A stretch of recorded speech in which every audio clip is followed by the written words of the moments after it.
आपण सोडूया शेवटच्या चरण आपण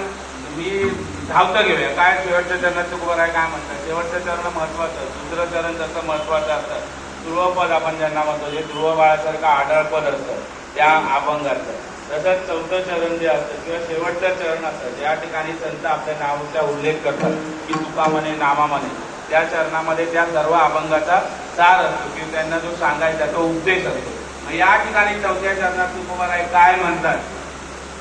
की तुका म्हणे नवविध भक्ती जाणे तो शुद्ध मग शुद्ध म्हणजे काय आता दसऱ्याला आपण आपापल्या गाड्या वॉशिंग सेंटरवर घेऊन गेलो साबण लावला फवारा लावला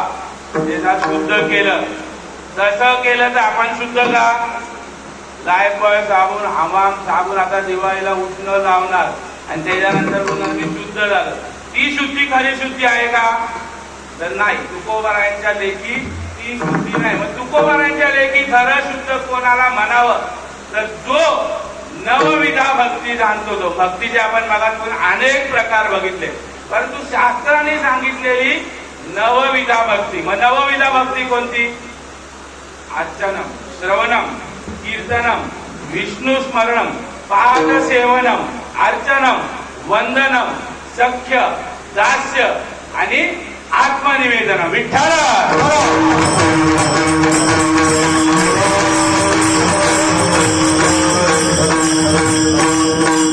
आणि प्रत्येक भक्तीचा एक एक आदर्श किंवा एक एक प्रतीक मानला गेलाय श्रवण भक्ती कोणती तुम्ही करताय ती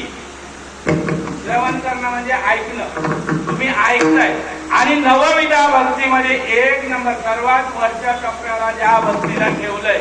ती भक्ती म्हणजे श्रवण भक्ती एक नंबरची भक्ती जी तुम्ही करताय